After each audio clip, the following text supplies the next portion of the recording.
Dear listeners of the Female Guides Requested podcast, happy Wednesday. This is your host Ting Ting from Las Vegas. Today our guest is Amber Smith. Amber is a femme-queer AMGA Certified Rock guide with over a decade of experience. Most summers, you will find her at the Yosemite Mountaineering School climbing grandiose granite walls with her guests.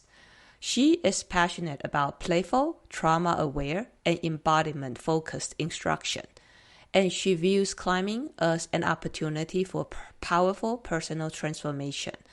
If you go climbing with her, she will encourage you to craft a positive affirmation to hone your power. Before landing in Yosemite, she guided through the western United States. She has led glacier mountaineering and alpine rock objectives in Washington's North Cascades, ski descents in Wyoming's Grand Tetons, sandstone crack climbs in Utah's deserts, and girls climbing science research expedition on Alaska's glaciers. In 2016, Amber earned a degree in geography and wrote her undergraduate thesis on what she called Feminist Outdoor Leadership, a guide to facilitation strategies for inclusion and participant empowerment in outdoor adventure. I enjoyed my conversations with Amber. Her thoughtfulness was evident when listening to her reflections on her life journeys. She is also inquisitive and not shy about experimenting with new ideas. She is keen on exploring her inner voices to facilitate her own growth and be tuned to others' needs. Now, please enjoy this episode with Amber.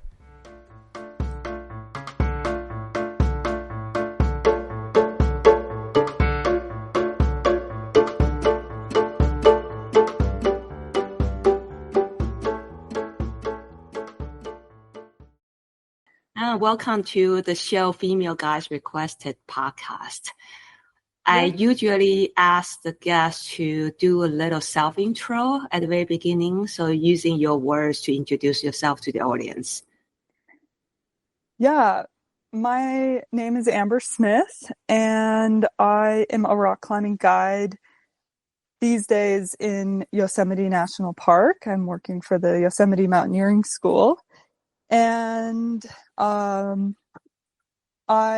am a certified rock guide, and also in the past I spent some time in other terrain. So before I was in Yosemite, I was working in the North Cascades, doing more mountaineering and alpine guiding, and I was there for 6 years exploring those peaks and before I decided to transition more into a full-time rock guiding role. And personally, my interests in guiding are lately, how do we make the experience really playful? Play is really important to me. So incorporating that into our day, and then also I'm thinking a lot about how to make these experiences not only climbing to the top of something for the sake of the climbing, but to make it a transformational personal experience. So I'm trying to learn more about mental health and how to make these experiences more trauma aware, and also make them a transformational experience for people. I found usually people, when they're coming, they're going through something in their life. They're bringing some kind of personal background that they may or may not share with me, but that they're sort of have the opportunity to work through it on the mountain if I give it to them. Those are kind of the ways that I think about guiding. And How long have you been guiding? Yeah, I have been guiding for over a decade. Over a decade? Yeah, I've been guiding for over a decade. I was really slow to work through my AMGA programs, though, because through that whole time, I was always kind of doubting if this was a good career for me. Like, there's a lot of reasons to not pursue a career in guiding. It is a really challenging career. And so there's always kind of like one foot in the door, one foot out the door. But it's pretty much the only job I've had in my professional life, other than occasional side things, outdoor education type things, management type things, but mostly guiding. And I now just tell people I'm sticking with guiding because it's the only thing I can figure out that I like to do for work. I can't think of anything else to do, so I guess I'll keep doing this one. I'm good at it and I like it, so I think I'm just in the right place. You mentioned that you were doubting. What kind of things were you thinking when you were doubting that whether guiding was for you or not? Yeah, I was doubting, especially how much risk I wanted to be exposed to at work, and doubting how my body would hold up over the years, doing a work that required my body to be healthy, and doubting just the amount of money that we earn for guiding. I think it's not a job that you do because you want to be rich. It's a job you do because you love it. And so those were big decisions that I had to come to terms with. And it took me, like 10 years to really settle into this and come to terms with those things as things that I was okay with in my professional life. And these reasons are not uncommon, right? Risk, physical demanding, and whether it was going to be sustainable long term, and of course the financial stability. I think a lot of guys struggle on this, and somehow we potentially never got fully answered all these questions, but get to, like you said, kind of accepting and then figure out some ways. So what did you find the most important thing that you accept? Okay, I have to deal with all this, and now let's focus on this. Yeah, I had a whole journey, especially with the risk, and my thinking about risk and work. And I've come up with this affirmation for myself that I use every day at work. And it's really simple, but it just keeps my priorities clear. It's number one, keep yourself and your guests safe. Like, if that's all I do at the end of the day, nobody had a good time, but at least we were safe, then that was a successful day. And so when I need to make a decision, like that's the number one priority that I come back to. And then the number two priority every day when we're out there is to have fun. These are supposed to be experiences for joy. This is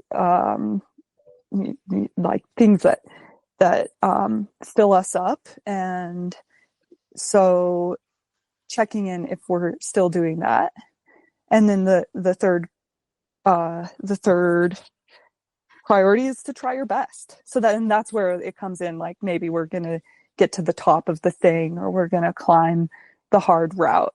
Like, we're going to try our best. We're going to push ourselves as much as we can, but that's like the third priority. Nice. And yeah, that's how I've kind of come to terms with the risk in our job. And part of it too, I think, is, for me, I had to get my whole guiding career, I'd say the past decade, has been, you could summarize it as like a story of learning how to trust myself and use my voice. And one of those parts is just not being afraid to say no to a guiding objective because it doesn't feel like where I want to be. It doesn't feel like the right terrain for me, whatever. Or like to turn the group around because of an intuition. And I think those things really help in the risk management side of things. Just trusting my voice and trusting my intuition, trusting myself. in those risk decisions has helped me come to terms with it.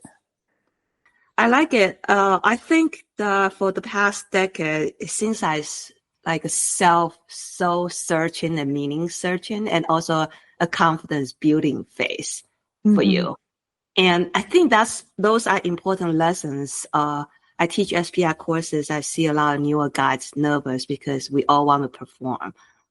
And so I have to tell them at the end of the day, nobody dies. You are winning. Yeah. It sounds like a low bar, but I think it's very important to remind us that we don't have to put so much pressure on ourselves. And yeah, I really relate to that. Going through the AMGA programs, like that was my attitude. It's like, right. It is okay to fail this. Like, we just got to come home like emotionally and physically well, and that is the number one. Otherwise, that's right. Doesn't matter. Yeah, and I read online one of your bios said you went to school at University of Portland. Is that right? I went to Portland State University. Oh, sorry. Yeah. Yes.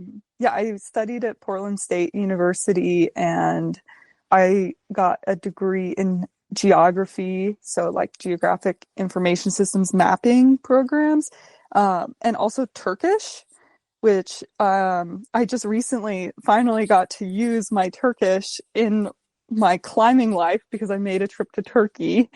Nice. I always want to be going there, but I'll ask you about that later. Yeah. And then in my degree program, I was in the honors college, and we had to write a thesis. And basically, like pretty quick into my first year of university, I realized that I really mostly actually just cared about outdoor leadership. So I wrote my honors thesis on what I was calling feminist outdoor leadership, and like how do we challenge the patriarchy through our leadership in the outdoors. So that was really cool to tackle that from more of like a theoretical academic perspective as well. Yeah, I was very curious about that because I said, wait, your degree was geography. And then you wrote this outdoor leadership. Could you do that, or you weave something into your study? Yeah, in university, I was technically doing a degree in geography. That's where I was doing all the credits. But then because of this honor college, then there was these other focuses, and you could write your thesis on whatever interested you. The honors college, I didn't know this when I enrolled. It's like really Marxist lens too. So they're like thinking a lot about like challenging systems. And so yeah, kind of like combining the way that the honor college was thinking about things, and then my interest in the outdoors and outdoor leadership gave me the opportunity to write that thesis. And definitely in college, I was doing the degree in geography, but we had an outdoor program where it was a student-led trips every weekend. And honestly, I was doing that just as much as my actual credit classes. I was like totally engrossed in the outdoor leadership program that we had. And in that thesis, what did you find? What were your suggestions and approach to challenge the status quo? Yeah, it was a lot of stuff that, it's interesting in academia because sometimes we're proving things that we already intuitively know. But one of the things it was talking about was like some research that people had done on the like what like more femme people are looking for in their adventure, and it's hard to make generalizations by gender, of course, but they were saying from their research that a lot of more femme identifying people are looking more for the connection and the inner journey than perhaps like this outward, like kind of more like conquerorship type experience. So it was a literature review of some research that was comparing like a woman's sense of adventure, which now feels a little bit outdated to talk about it that way, but and it was also I was looking at just different climbing literature and how they use sort of patriarchal language in it, even like a virgin mountain or something, like how it that's just like really ingrained in our climbing culture, and how to change that language. And then there was also some research and different organizations that were recommending ways that you can sort of challenge systems just in like the way you occupy space. So it's like, this is something we know if we were a facilitator, but like using a circle instead of like the like instructor standing in front of the group and they're like receiving the information and the instructor is the one giving the information, but like using space more to suggest equality amongst the people there. So yeah, those were some of the things that I was looking at in that thesis. Yeah.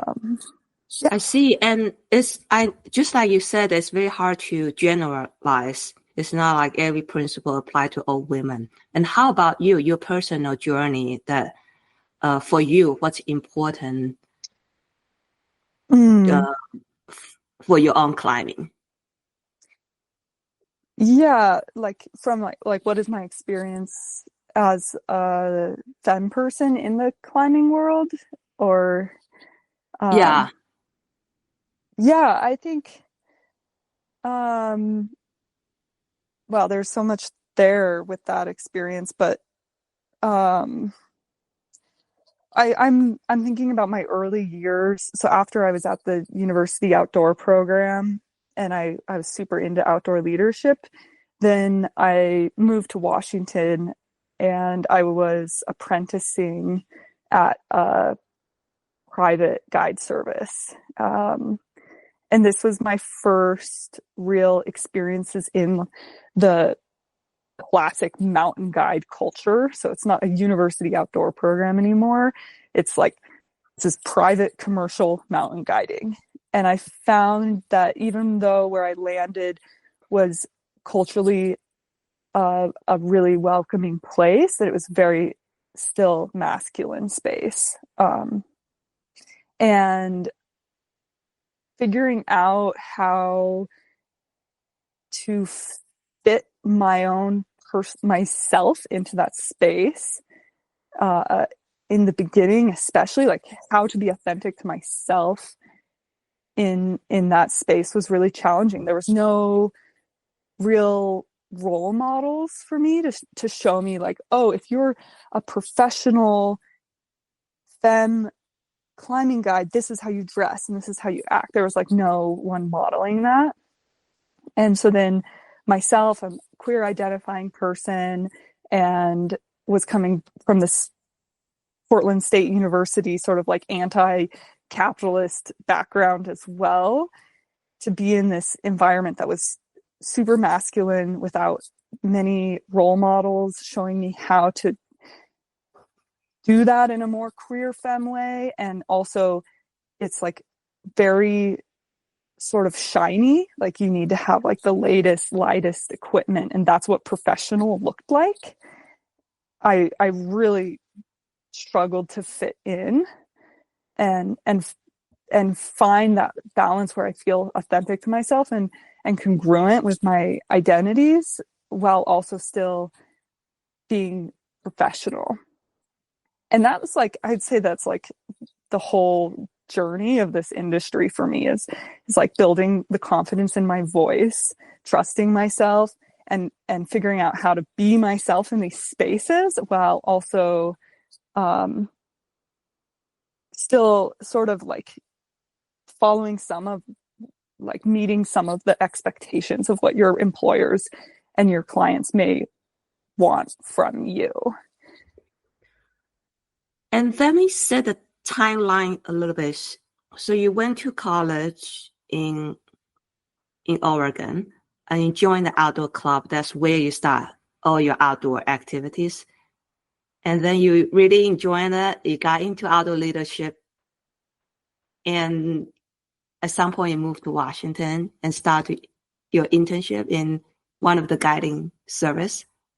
Yeah, exactly. Yeah, I was and at the... Was that the first job in guiding, like in quote? Obviously you have done a lot of outdoor programs, but Yeah. So there was the outdoor leadership program at the university. And then immediately after I graduated from university, I moved from Oregon to Washington because that's where all of the commercial mountain guiding was happening, in like the North Cascades, a common place, I think, for people to cut their teeth in guiding. And I was doing this apprenticeship, like unpaid internship at a private. Okay. Yeah. I think, it was usually unpaid. Maybe there was like a few times where they paid me a little bit, but I was doing that. And then on the addition to that, I was working at a youth nonprofit that was outdoor education focused. That was called the YMCA Bold and Gold. Bold and Gold, it stood for Boys and Girls Outdoor Leadership Development. And that was kind of modeled after Knowles or Outward Bound, but with much more of a social justice leaning. We had a lot of cool social justice curriculum, and it was like sliding scale payment, and actually got to do a lot of really cool programming with them that I was doing these like side by side. So I was taking all of the technical mountaineering skills that I was learning through my apprenticeship and then using them in this outdoor education environment. So actually we did, one of the first things that I did during that time was we had all girls Mount Baker ascent. So it was myself and one other female instructor, and then I think it was like maybe 6 teenage girls, and we traversed the Twin Sister Range for a week, learning mountaineering skills, got a resupply, and then went up to a base camp on Mount Baker, continued learning the mountaineering skills, summited Mount Baker, and then hiked out. It was like really cool experience for me early on in my career. Exciting. That must be also pretty cool for those girls there. Yeah, totally. To be 14 years old and climbing Mount Baker is super cool. Yeah.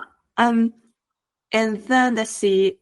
So you were in some guiding and some outdoor education when you were in Washington. Are you right now still do some outdoor education work, or right now you're more in the guiding world? Yeah, now I'm completely in the guiding world. I did that apprenticeship for 2 years and worked at that outdoor education, the YMCA Bold and Gold, for those 2 years. And then after that, I took a full-time guiding position at a guide service in Washington. And I've been mostly working full-time in the private commercial guiding sector since then. Just like occasionally working in outdoor education programs, like on the side. I guess I'm like now thinking there was a couple years where I was working for this Girls on Ice program, which is in conjunction with the University of Alaska, where interdisciplinary science, mountaineering, art program, where we did some outdoor education expeditions in Alaska, actually, but that was a couple years ago. Now I'm like pretty much occupied full-time in Yosemite, working as a private commercial climbing guide. And it seems to me, so you are less in the outdoor education, more and more in guiding, and now pretty much full-time in guiding. Is that because outdoor education doesn't give you enough challenge or satisfaction, or just because, how did this transition happen? Yeah, interesting. I haven't considered that too much, but I think it's mostly about financial security, that it's tricky to make a living doing guiding, but it's even trickier to make a living doing outdoor education.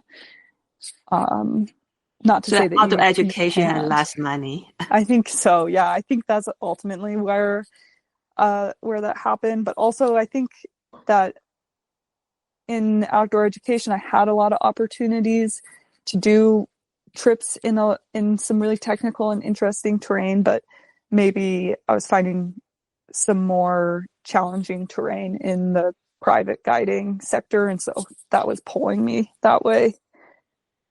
When did the transition happen from Washington to Yosemite, and how Yeah, did that happen? yeah, that was 4 years ago. There was it kind of, my last summer in the Cascades, there was a lot of more loose rock on some of the routes we were guiding all the time. It's like the glaciers are melting, and so we're seeing rock fall where we hadn't seen it as much.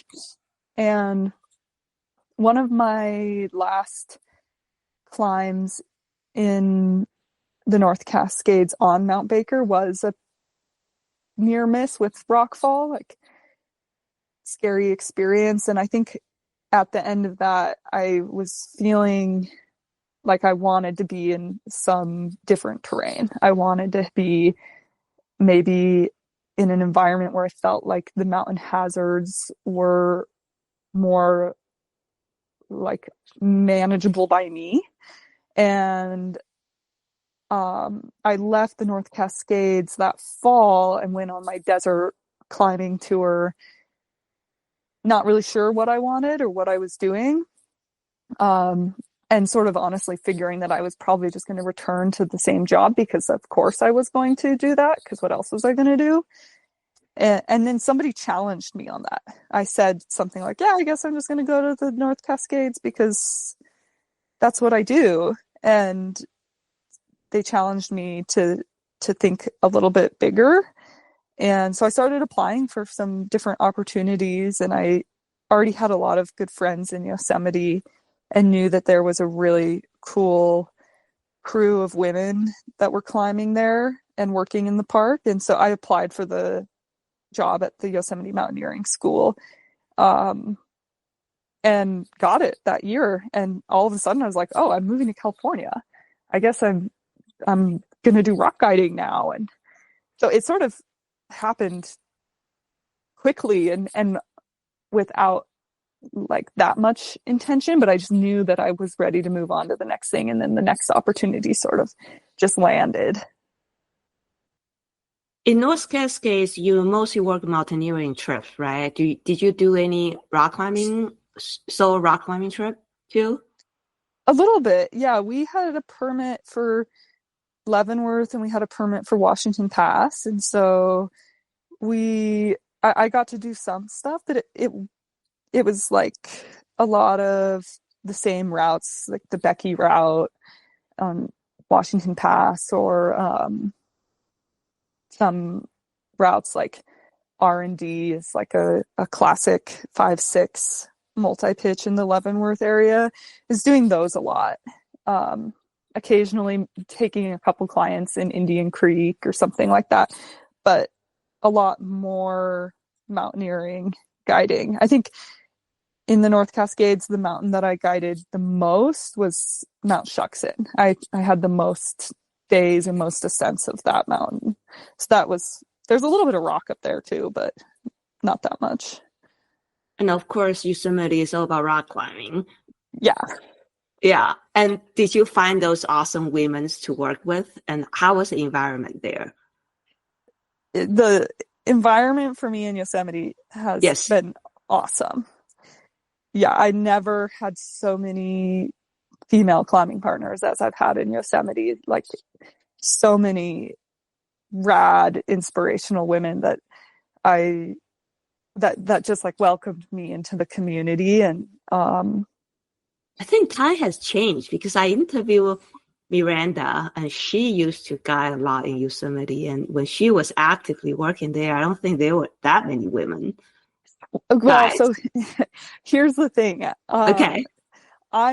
The entire time I've been at Yosemite Mountaineering School, I've been the only female climbing guide. Oh, climbing guide. So okay. In my workplace, yes, it's like very male dominated, and that has been a source of anguish for me, for sure. And I've been having a lot of conversations with management there about diversity and equity and inclusion. And that has been a frustrating thing for me, to go to work and be the only female climbing guide. Like, to be the only female in the room taking people climbing is difficult. But then the actual community in Yosemite, mostly of the park employees, so people working in climbing management, and people working as wilderness rangers, and people working in the sciences, like hydrologists and botanists, all of those people. There's a lot of women, and they're all not climbing guides, but they're climbing really hard and doing really cool things. And I never experienced community like I have there. Nice. Yeah, I think there are definitely way more female or queer identified climbers and hard climbers nowadays, but not so many in the guiding world still, for whatever reason. Yeah, still. Yeah. I think, I don't know, I joke that a lot of us are too smart to get into the guiding career. Right. The reason there aren't as many women in guiding is they're too smart, but I'm kidding about that. I think that there's just still a lot of barriers, and especially for Yosemite Mountaineering School, I think, you need to have your AMGA programs. You need to have a lot of Yosemite experience. And then also there's this imposter syndrome thing. Like, I think it's intimidating to apply for that position, because you're probably thinking to yourself, like, I'm not like, Yosemite climbing guide. Like, I have to be climbing so hard. I have to be like the best. And such a feminine experience to not go for something until we think that we're ready, and to usually only go for something once we're well beyond ready. I think, yeah. And is that impression somehow have some sort of truth, or you feel that, okay, it's people imagine the bar is too high? I think people imagine the bar is too high. I think that you need to be climbing at a certain level for sure, but that one of the things I like about guiding in Yosemite is that none of the guides think that they're the best climber in the world. Like, I think maybe if you go somewhere else in the guiding scene, it's like the guides think they're real hot shit. And in Yosemite, it's just, there's so many good climbers. As a climbing guide there, you're such like a small fish in a big sea of like elite athletes. And so I find that in the guiding scene, there's a lot of humility, and I'll ultimately, like, I'll be the first one to tell you, I don't think I'm the best climber in the world. Like, I'm definitely not. But what I am good at is supporting people in their climbing goals. And that's what the job is actually about. Right. Guys don't have to be the best climbers in the world. We definitely need to have a certain movement skill, because movement is the first line of protection to manage risk and everything. Absolutely. But, But I understand because I have a friend who used to work in Yosar, and then she said, wow, that was intimidating. Everybody is talking about the hardest line, the longest line in the Yosemite Valley and all that. I feel very competitive. Yeah, I'd like to say I think the culture is shifting a little bit. People are aware or becoming more aware to not perpetuate those things quite as much and to really value more the safety, the connection, and the joy of the activity. And then if you did something really rad and like record breaking on top of that, that's awesome. I saw and post maybe Facebook, Instagram somewhere. You and Neil, I think that's the name, trying to recruit more diverse guys to Yosemite Mountaineering School at some point. Yeah, my coworker Thomas. Thomas, that's right. Yeah, Thomas and I decided to host a webinar last year.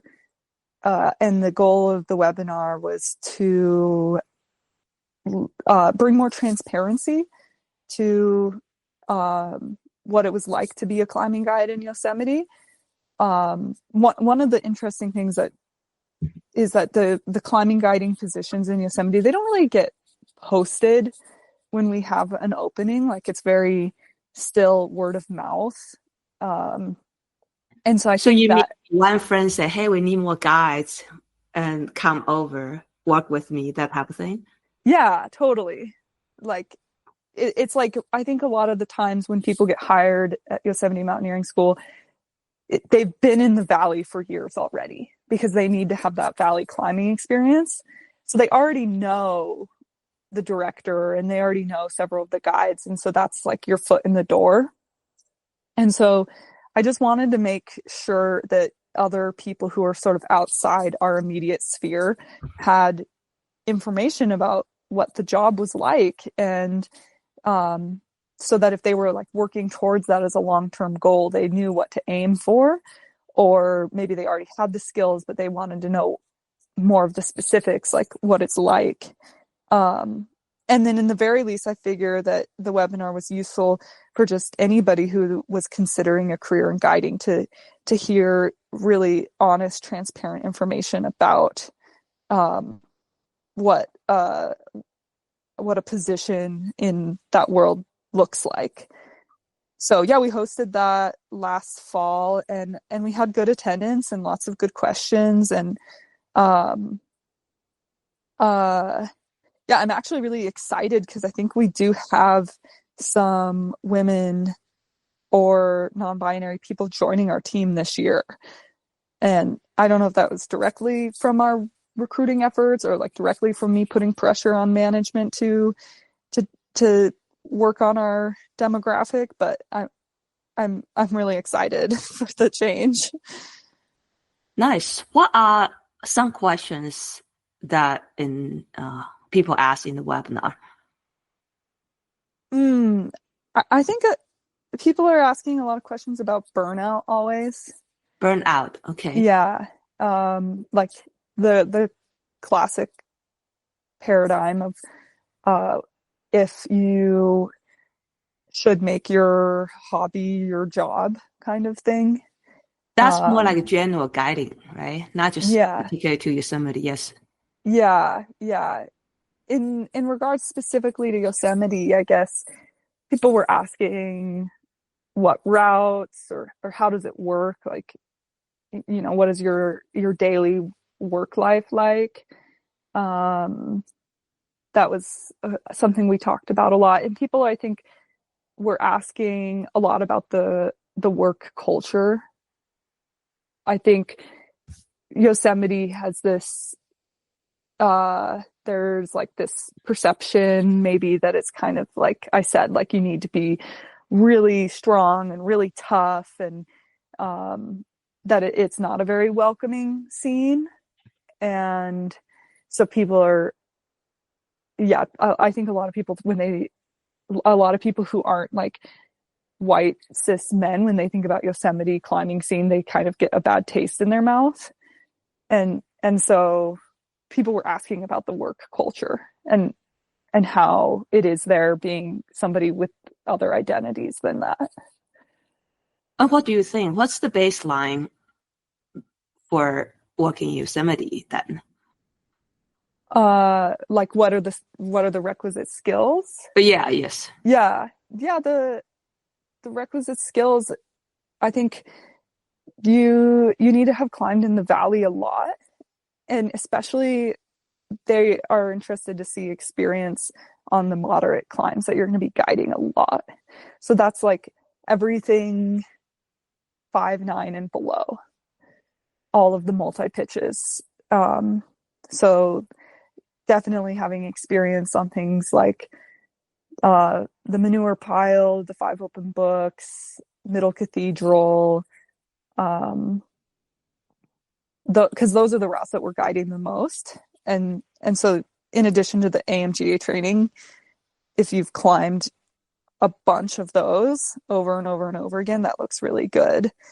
And then routes in Tuolumne as well, because we're doing a lot of programming up there.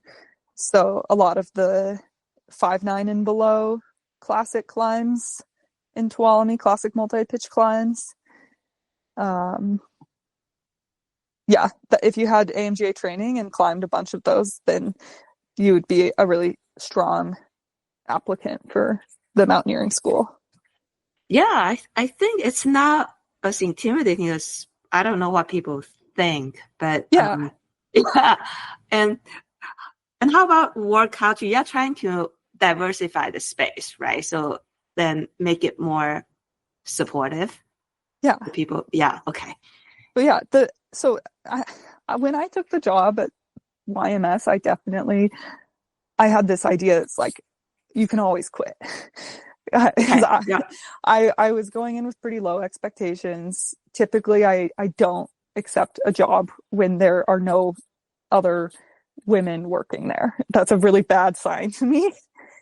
But I decided I wanted to go for it, and I had just, in my mind, it's like, I'll give it 2 months, and if it doesn't work, if it doesn't feel good, then I'll quit. And then I got there and I actually found that I thought the guiding culture, the scene at the office and with my coworkers was really good. Like a lot of humility, like I said, where nobody thinks that they're the best climber in the world. A lot of really sweet, goofy people. And then the most important thing for me is my boss at the mountaineering school, Josh Helling. I think that he's trying to run the school according to his values, which are like very altruistic. Like he is really focused on trying to do what he thinks is right, and he's leading that place with a lot of compassion, and he's really, like, his whole heart is in that place, and that for me has made such a supportive atmosphere that that is like definitely why I keep working there. You like the work culture there then, right? So you've been there for 4 years, and it's still continuing, right? You will go back. Okay. Yeah, I'll go back there again this year, and I really like the work culture. I think it's a great job, and I think it will just keep getting better too.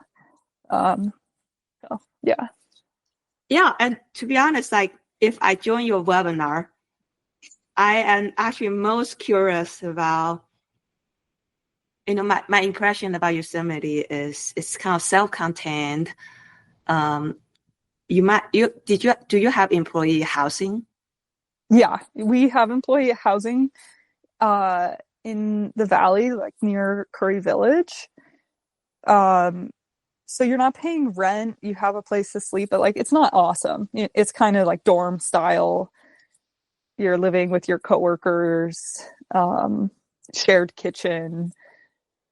So that one is hard for people, especially if they have a family.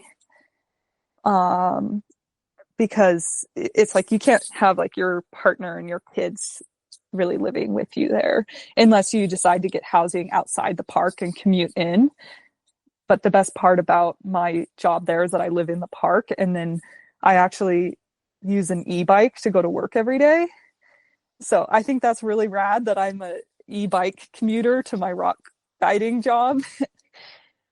But yeah, the housing leaves something to be desired.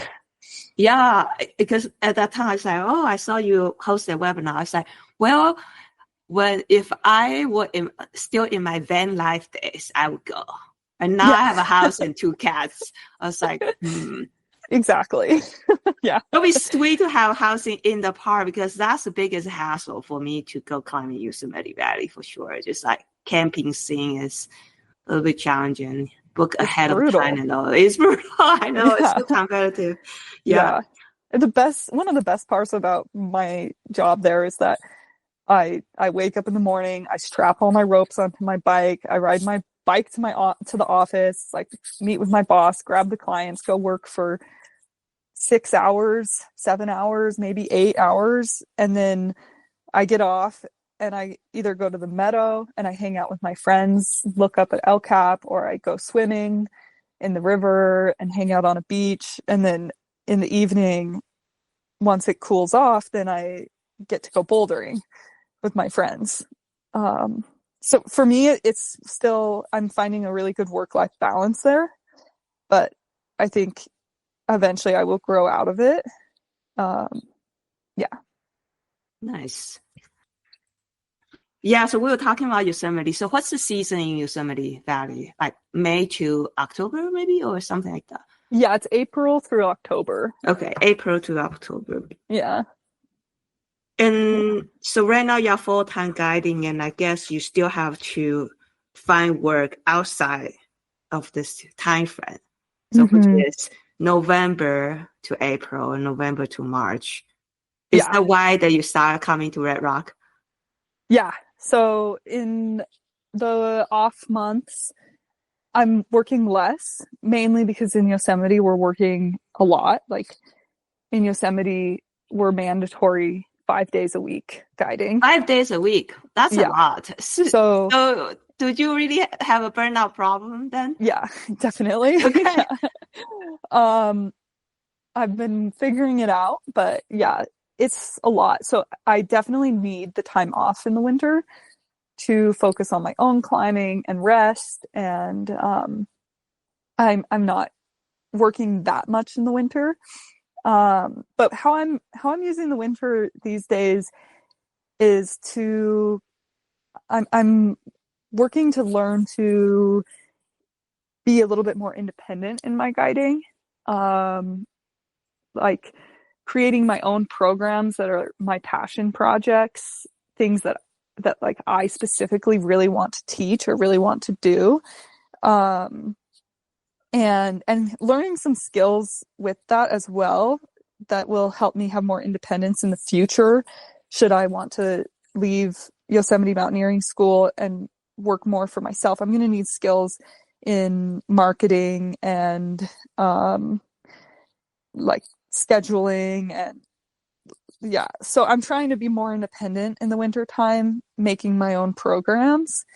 And that's been a huge learning curve. Yeah. All right. So you're thinking like an entrepreneur right now. Yeah, I'm trying to be more entrepreneurial.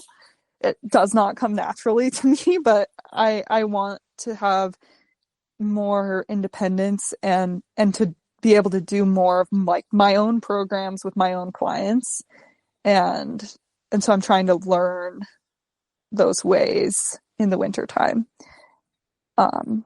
But I'm also like, I am taking work a lot in the wintertime with She Moves Mountains.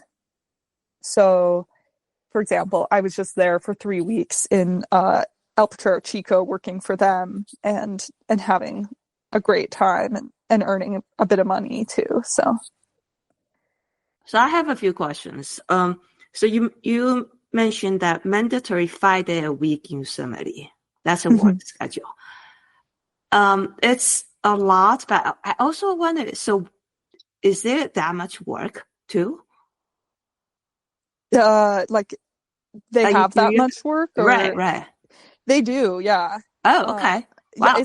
it's busy. It's like, I think ever since the Alex Honnold movies about climbing in Yosemite, we have a lot of people. Sometimes it's like the family reunion and they're just looking for an activity to do in Yosemite, and they're like, yeah, we'll try climbing for the day, and you're just single pitch guiding, like taking a family out. And then yeah, as especially like the spring and fall, you have more of the clients who are looking to climb longer multi pitches. But yeah, it's busy usually.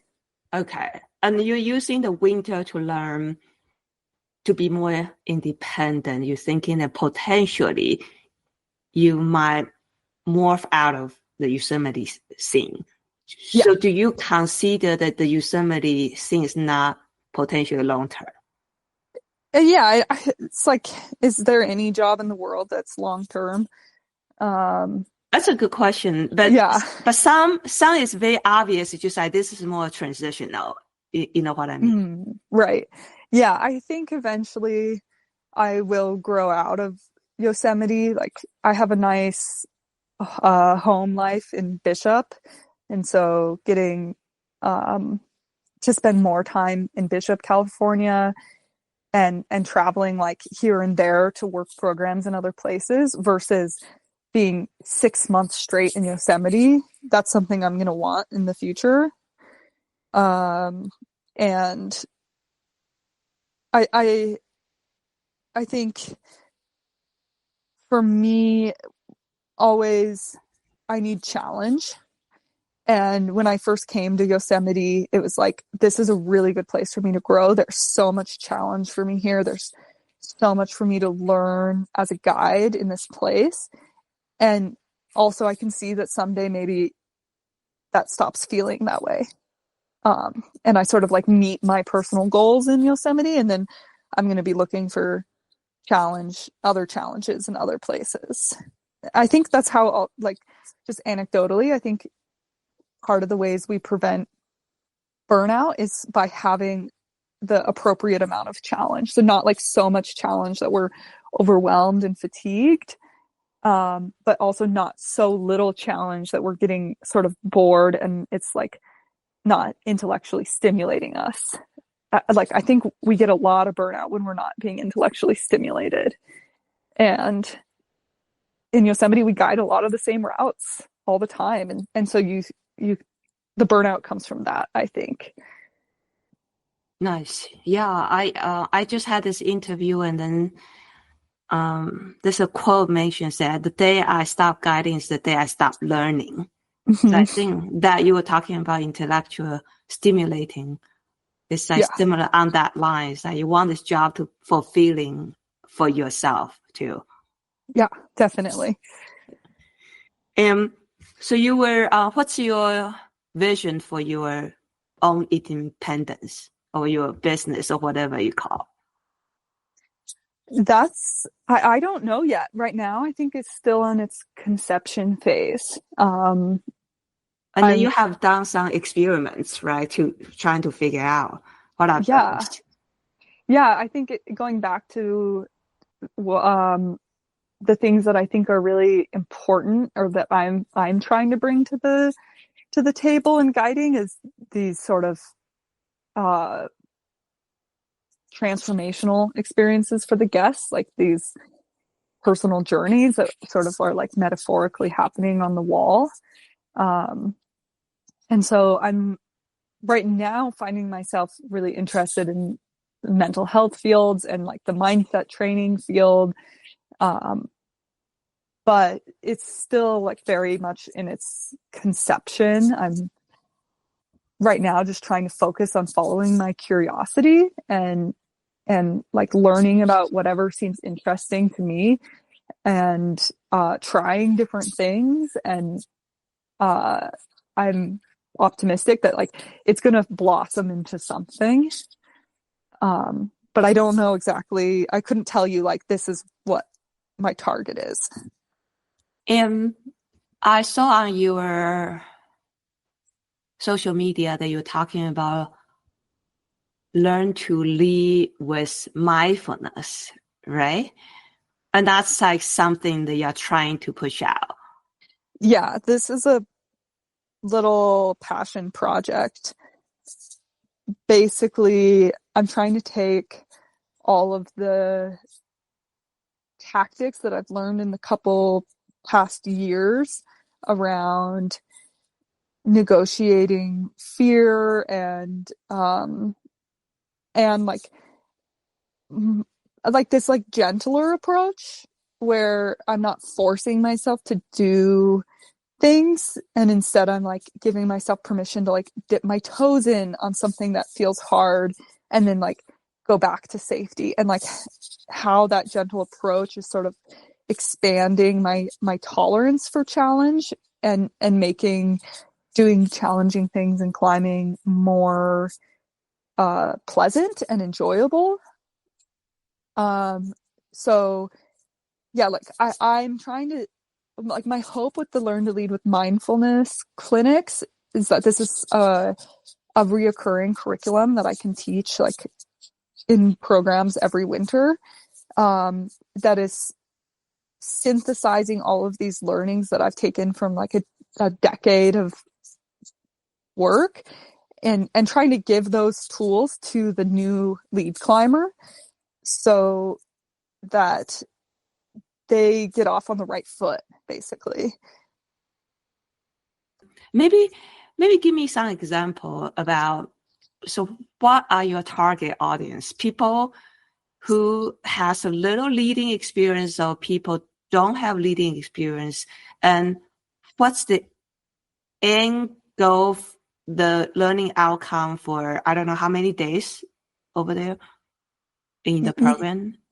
Yeah, the target audience right now are people who are doing some rope climbing, like indoors or outdoors, but are feeling trepidatious about lead climbing. It's like, I'd say this is like a common demographic that I work with, is like a lot of, especially women who are climbing a lot and they're pretty strong, but maybe they don't lead the climb that often.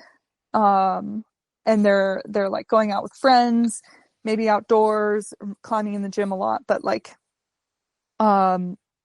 they want to like hone their personal power more and have more confidence and like really step into more autonomy and power in their climbing practice, and they're like not really sure exactly how to get there. Like, yeah, I just hear this a lot, like, you know, people who are climbing a lot but they are really not leading that much, and giving these the learning outcomes. Yeah, like, I guess it's a lot about how I want them to feel, which is a lot more confident, a lot more calm, a lot more kind to themselves, to also give themselves permission to like back off of something, and how by doing that, that's actually like incentivizing yourself to try harder next time. Yeah, so these are the things I'm thinking about with this Learn to Lead with Mindfulness clinics. You distill those tactics from your past experience, right? And give me some example of like how those tactics help you in maybe one certain occasion. Yeah. I'm thinking just immediately back to this trip I did to Turkey recently. We went to this John Baba cave. It's like steep tufa cave climbing, which is, as a Yosemite climber, that's kind of the opposite of what I'm used to doing. And there was one particular route that I was excited to work on. It's sort of like one of the easier climbs in the cave, but still plenty hard. And I think a lot of us guiding, we have a lot of fear of falling because we're really like pushed, like the guide should never fall. And so it's hard for me to tap into that sport climbing in the cave mentality where you can just whip wherever. So yeah, I chose this route. It's called Live Like Jay as sort of one to work on that fear of falling. And the approach for me is to climb up and be really listening to my body, like first assessing my own physical safety and making decisions about the physical risk and like if I am consenting to it or not. And if I'm not consenting to the risk, then it's like an easy decision to just not proceed. But if I am consenting to whatever risk I'm evaluating, then I'm going to proceed. And then that's when I start listening to my emotional self. And I'm trying to tune into whether or not I'm feeling in like this like comfort space where I'm like completely relaxed, or if I'm in this like challenge stretch space, like I'm activated, but I'm still capable of responding to the challenge. I'm still feeling good. I'm still like having a smile on my face.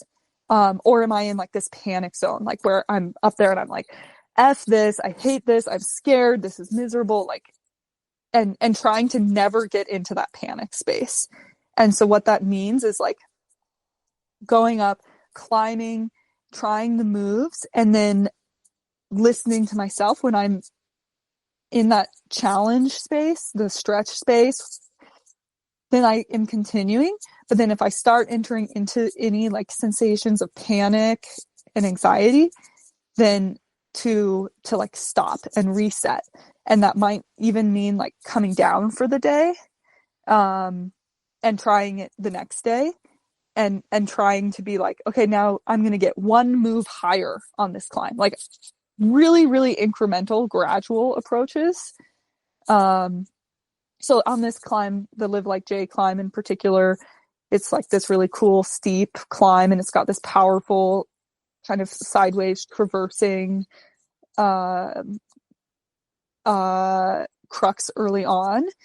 And those moves are really fun and challenging. You have to make this like dead point kind of stab out to this pinch.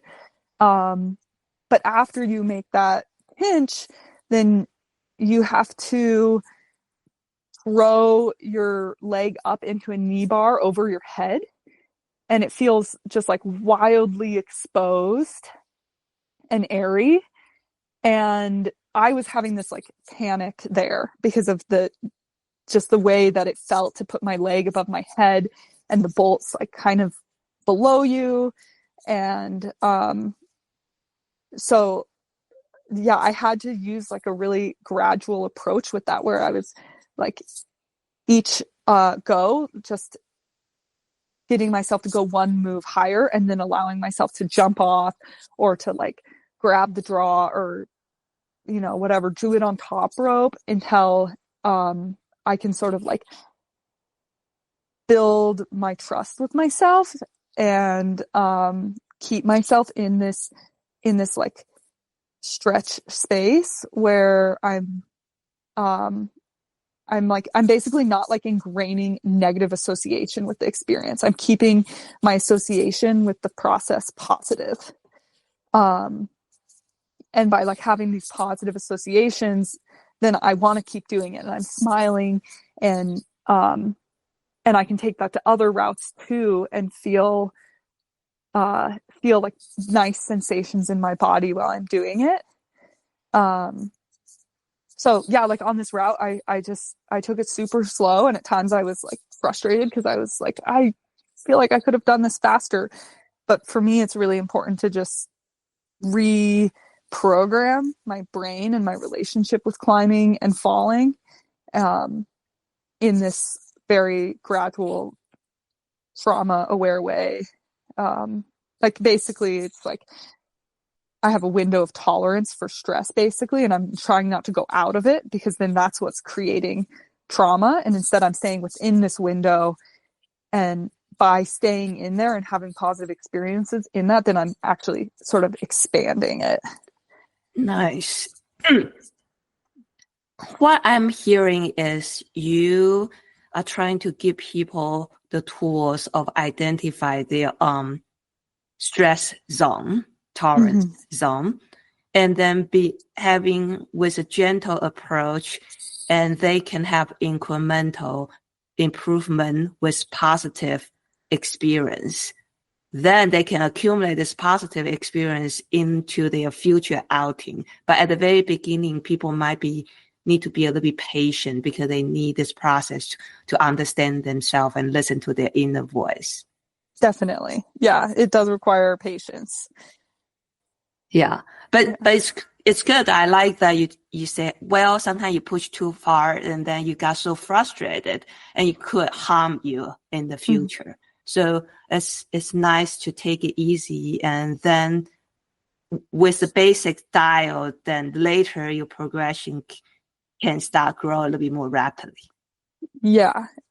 I think our climbing culture looks down on people who are taking it easy, and instead you should be like pushing it and going hard. And a big emphasis for me is just being kind to yourself and giving yourself permission to take it as hard as you are still having a good time, and then stop there.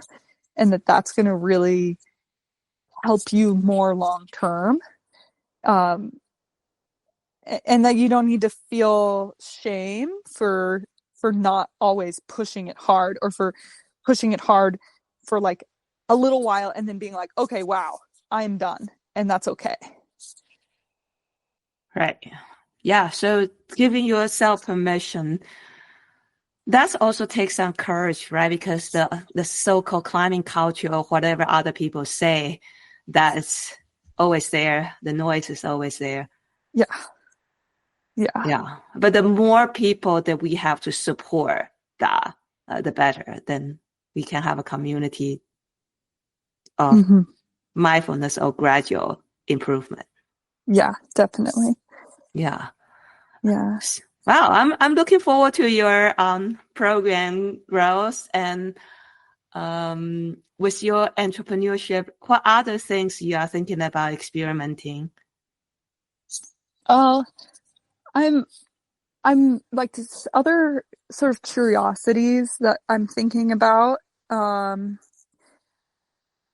I'm not really sure what it will blossom into, but it's just something that dominates my thought a lot, is grief and climbing. Like I said, I'm interested in more of like the mental health applications of climbing. And yeah, I'm thinking a lot about our experiences with loss in climbing. And I'm not really sure, like from like a entrepreneurial perspective, like how or what that could look like, or if that will be more not something entrepreneurial, but just something that I invest in because I think it's important. But like more spaces for processing grief. Like I think our community, maybe we're in need of like more ritual and intention around that. Some like grief circles, or ways we can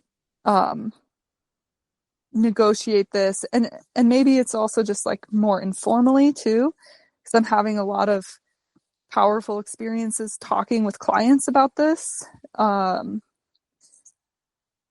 So yeah, that's like a seed that I'm chewing on. And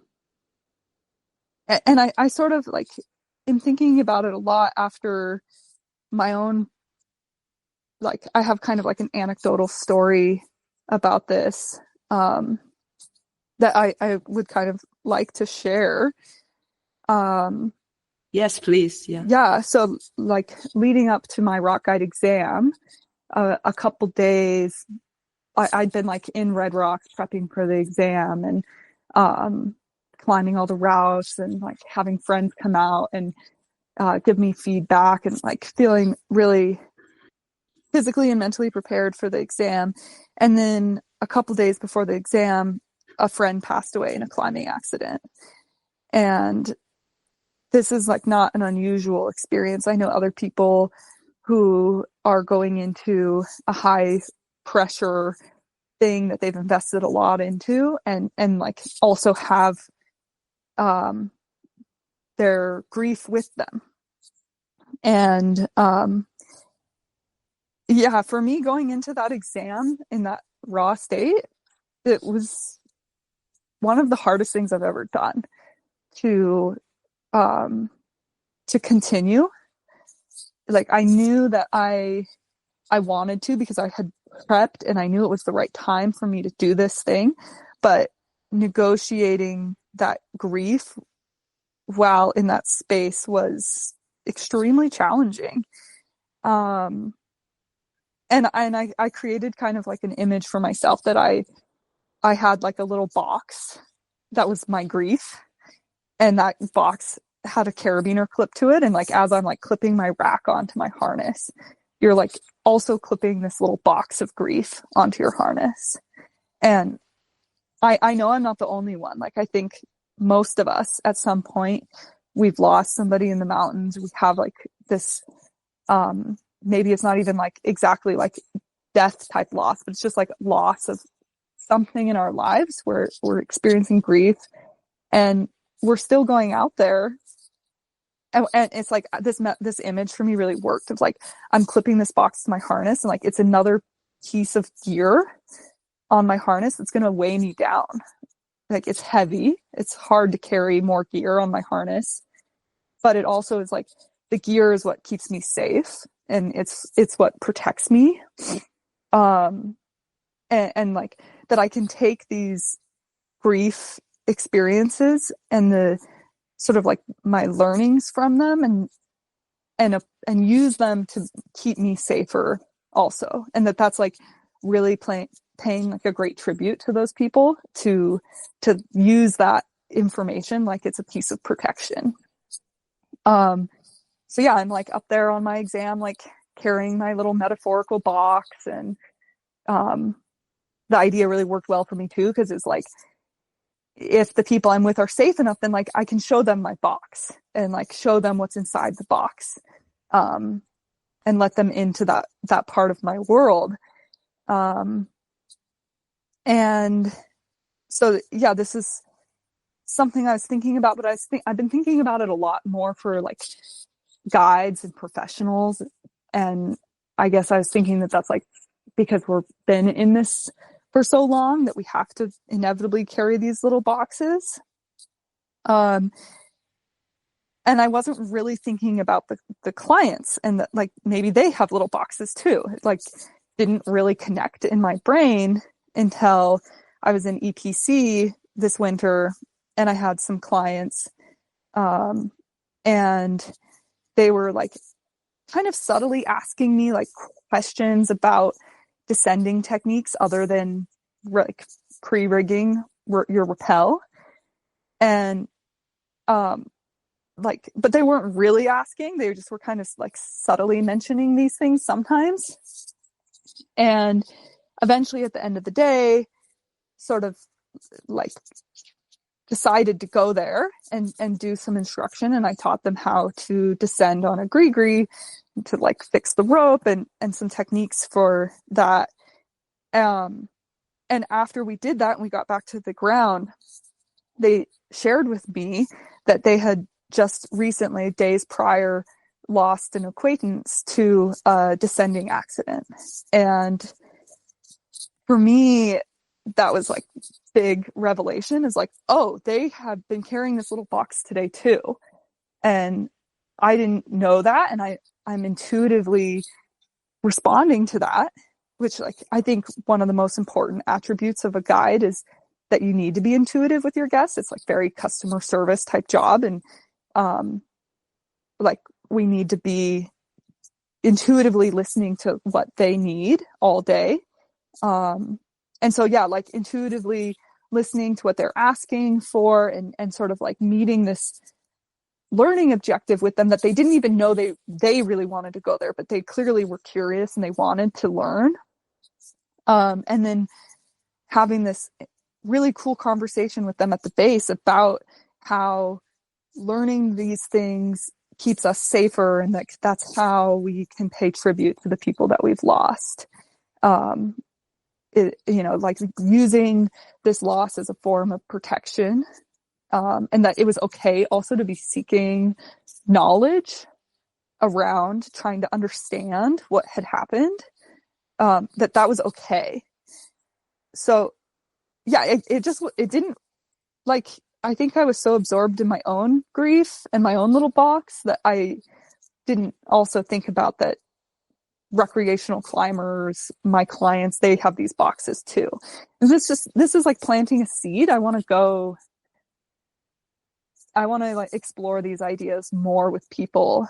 But I'm not sure how yet. Yeah, thank you for sharing the story. It's pretty powerful. I got a lot of thoughts even just from listening to it. Yeah. As a guy that inevitably, or just climber, inevitably we might have some loss, for sure. I have some loss. Yeah, I never thought in that way. I guess I never really thought very deep. Because it's easy to put it aside. Yeah, and you have to, or you're like told to. People don't really want to, like on an AMGA exam, engage with you about your grief. Right. You're supposed to like stuff it away and perform. And I also like that you mentioned that clients might not talk about what they need, or maybe at that moment they didn't know that's what they need. Mm-hmm. Right. And as a guy, we are also facilitators. Yeah, we're definitely. Yes. And we need to be, what's the word? Compassionate, and be ready to see that, I think. Yeah, to be attuned. Like, yes. Mm-hmm. That we're of course there to make decisions about risk, but also I think if you're really a good guide, you're attuned to the person that you're with, and you're intuitively responding to the things that maybe they're not even saying, but that the things that they don't even know maybe that they need, but that you are able to perceive that. Yes. And I think that's a sign of a good guide. Yeah. Not just climbing 5 whatever. Yeah. It's way harder than climbing hard. It's definitely, right? Because people who are go through the AMGA track just like so stressed about the exam. But then the journey starts after those exams. Yeah. When you encounter real clients, and everybody comes with little different background and baggages and past experience and all that. Yeah, definitely. This like intuition thing is become really important to me. It's like I think when I think about the 10 years or so of my guiding career, it's been a lot of learning to trust myself and learning to use my voice. And early on, even just like addressing a group of people felt like a big challenge. And now I feel that I am able to use my intuition and my gut and my sense, and I'm really willing to like put my foot down if something doesn't feel right, or to back off or bail if something's not sitting right. And that's like pretty much like my number one piece of advice to people who are going through these educational programs, like through an AMGA examination process, is to not let those spaces like negate your personal intuition or your personal like sense of what's right. I think in those environments we're really just like pressured to perform, and there's all these like heuristic traps of like you have an expert with you and like this is the exam or this is whatever the course, and that like our personal compass and our intuition about what is going to keep ourselves safe and what is going to be the right thing for our emotional well-being, like those are really important things to still listen to and bring to that environment. And like I don't think always that like your AMGA instructors are going to encourage you to do that, but that you need to anyways. Yeah, there's definitely some missing component in the AMGA education. And thank you for sharing this. Amber, you are a very thoughtful person. I really enjoy listening to all your reflections. Yeah. Do you write these things in your newsletter? I am trying to. Yeah, like I'm talking about this like journey of using my own voice, and that's the phase that I'm in now, is to share more of my thoughts, which is very vulnerable, and also why I was excited to be on the podcast with you. I think in the past I'm always writing. I'm like writing these thoughts. I have like beautiful reflections and essays written that I just keep in a notebook, but I never post them on social media or like really share anything publicly. I've been like most of my life like very private and timid to share. And so now I have this newsletter and I'm trying to challenge myself to actually share these things out in the world, because I think that my reflections and my narrative have the potential to be really impactful for people. So yeah, I'm like really challenging myself to use my voice more, put myself out there, write these things in the newsletter, write these things like on a social media post, speak with you on the podcast today. But yeah, it's like uncomfortable. And so anyways, yeah, there's a newsletter. It's like in its infancy, but yeah, going out a couple times a year. Nice. I need to borrow some courage from you. This takes a lot of courage. I'm also not sharing a lot of myself a lot of time. Look, I interview others, but I don't talk about myself that much. Yeah. It's easier to be the one asking the question. Yeah. That's right. So yeah. I need to take that. I need to borrow your courage on that. And all right. Whew, there's a lot of exciting journeys going on, different tracks and different experience. I'm pretty excited for you. And let's see, what if, so right now you're guiding, right? So you're guiding Yosemite, you mentioned Yosemite Mountain, you potentially might work for them again. Mm-hmm. And you also have your personal guiding, mm-hmm. private guiding. If people want to hire you, where should they find you? Yeah, the best way would be to reach me by an email. That I don't have like personal website at the moment. That'll be coming. But yeah, like reaching me by email is the best way. So your email is? Yeah, my email is amberdsmith9@gmail.com.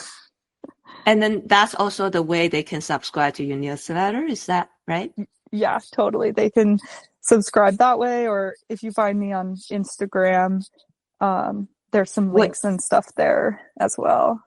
So your Instagram is a public profile, right? It is, yeah. Okay, so people can contact you from email, and then they can subscribe to you using Instagram.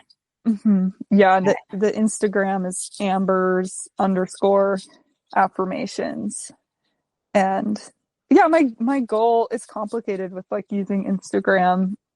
I'm not a huge fan of social media, but it's kind of like one of the spaces where I'm finding a platform to use my voice more. So yeah, I'll be trying to share more like honest reflections and hopefully meaningful content that, yeah, for people to relate to, hopefully, and bring into their own climbing practice, but also like transfer into just their general life practice. Whew. Yeah, I'm super excited. And thank you so much for being on the show. And anything else you want to add?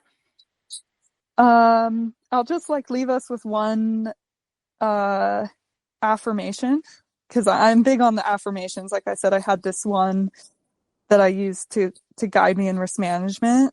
That one was the number 1, keep yourself safe. Number 2, have fun. Number 3, try your best.